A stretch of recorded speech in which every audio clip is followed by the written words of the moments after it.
ये हैं Kim Jong Un, north Korea के शासक।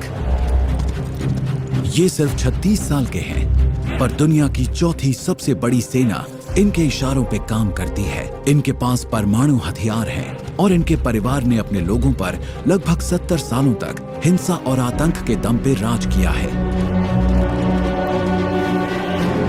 पर किम वो इंसान है जो दो दुनियाओं के बीच बटा हुआ है। एक तरफ इनके क्रूर साम्यवादी अतीत की परंपराएं हैं, तो दूसरी तरफ एक अच्छा आधुनिक लीडर बनने की जरूरत। ये है उनकी दुविधा कि क्या मैं एक साफ छवि वाला नर्म दिल तानाशाह बन पाऊंगा, या फिर मैं इस दमनकारी हुकूमत को जारी रखूंगा जो मुझे मेरे दादा और मेरे पिता से विरासत में मिली है। और यही वो दुविधा है जो किम वंश के अंत का कारण बन सकती है।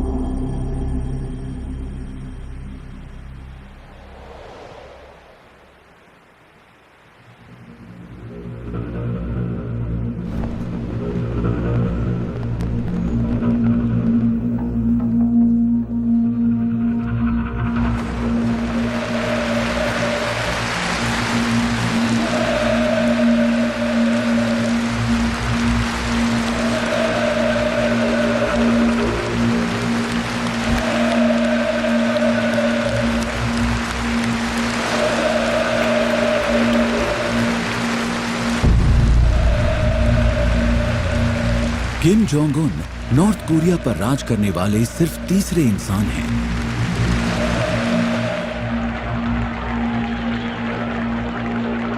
ये अपने दादा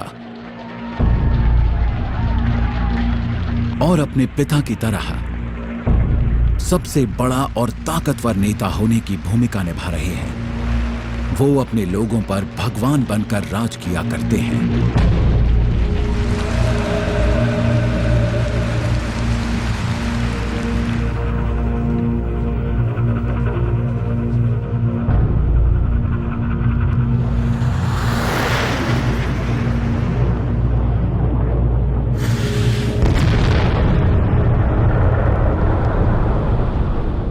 अपने शासन के 10वें साल में किम जोंग उन एक दोराहे पर खड़े हैं। ये वो तानाशाह हैं जिन्हें एक अहम फैसला लेना है। क्या इन्हें नॉर्थ कोरिया को आधुनिक दुनिया से जोड़ने की कोशिश करनी चाहिए? उससे इनके देश का सम्मान तो बढ़ेगा, पर उसमें इनकी ताकत कम होने का खतरा है। या इन्हें अपने दादा और पिता की तरह देश को एक तानाशाह बनकर यूं ही चलाते रहना चाहिए?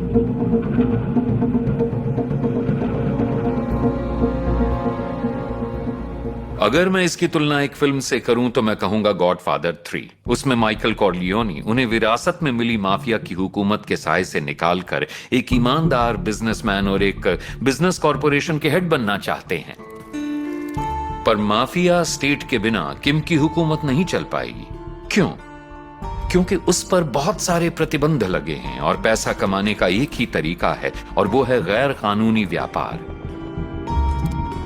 नॉर्थ कोरिया की हुकूमत कई तरह से एक बहुत बड़ा आपराधिक संगठन है। बंदूकों, ड्रग्स, जाली नोट और साइबर क्राइम से हर साल लगभग 200 करोड़ डॉलर्स की कमाई होती है। वो किम जोंग उन का पिगी बैंक है, और किम जोंग उन की हुकूमत उसी के दम पर कायम है। पर हाल ही में किम ने आधुनिकीकरण के संकेत दिए हैं। वो अपनी फर्स्ट लेडी के साथ नजर आने लगे हैं और दुनिया के दूसरे बड़े नेताओं से मिल रहे हैं।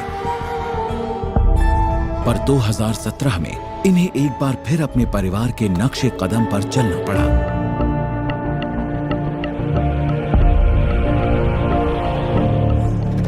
ये उनके बड़े सौतेले भाई किम जोंग नाम हैं, जिन्हें उत्तराधिकारी चुनते वक्त नजर ये उनके बड़े सौतेले भाई किम जोंग नाम हैं, जिन्हें उत्तराधिकारी चुनते वक्त नजरअंदाज किया गया था। ये शांति से जीने के लिए नॉर्थ कोरिया छोड़कर चाइना चले गए थे, पर समय समय पर कैमरे के सामने आकर हुकूमत के खिलाफ बोलते रहते थे। और फिर एक दिन किम जोंग नाम ने अपनी हद पार कर दी। अपनी रिपोर्टिंग के दौरान मुझे यूनाइटेड स्टेट्स में इंटेलिजेंस कम्युनिटी के साथ अच्छे संबंध रखने वाले एक शख्स ने बताया कि असल में किम और उनको किम जोंग उन के बारे में सारी जानकारियां देते रहते हैं।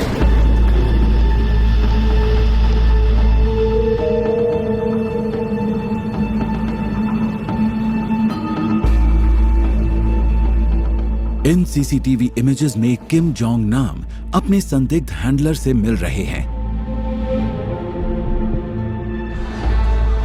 ब्रेकिंग न्यूज के भूखे मीडिया ने उनकी हर चाल पर नजर रखनी शुरू कर दी।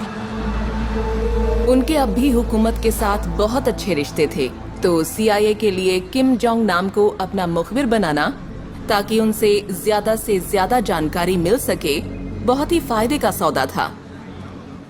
और किम जोंग उन के लिए ये हरकत एक बहुत बड़ा विश्वासघात थी।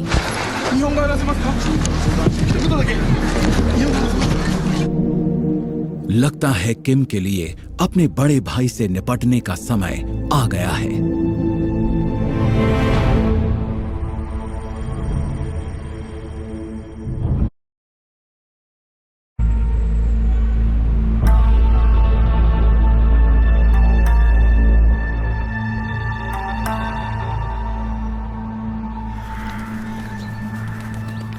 फरवरी 2017 कुआलालंपुर अंतर्राष्ट्रीय हवाई अड्डा।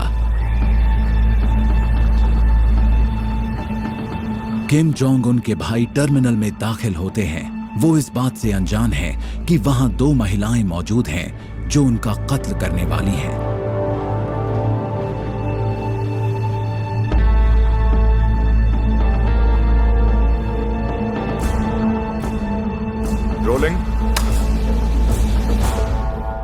अब टेलीविजन पर पहली बार उनमें से एक कातिल आपको वो हैरान करने वाली कहानी सुनाने वाली है।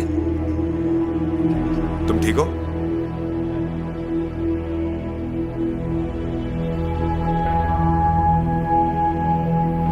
ये कहानी उस आदमी से शुरू होती है जो इस महिला से एक टीवी प्रोड्यूसर बनकर मिलता है।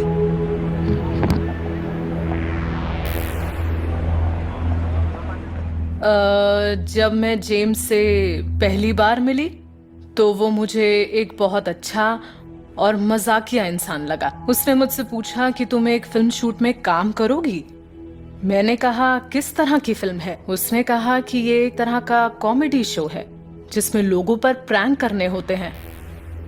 तो मैंने सोचा क्यों ना किया जाए।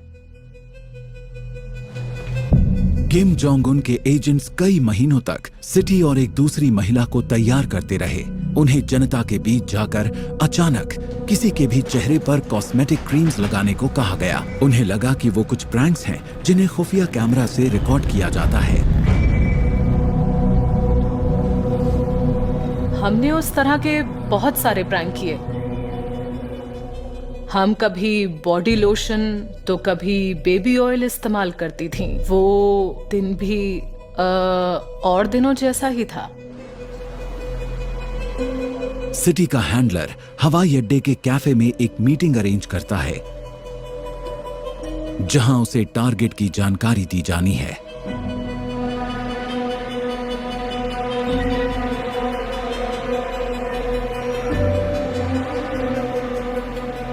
एयरपोर्ट पर बहुत चहल पहल थी।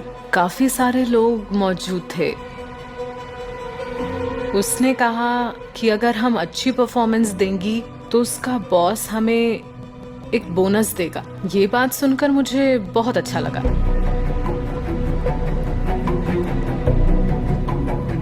फिर उसने कहा देखो वो रहा। मैंने कहा कौन सा वाला? उसने कहा वो आदमी जिसने ग्रे जैकेट पहना है वही है जिसके साथ तुम्हें प्रैंक करना है।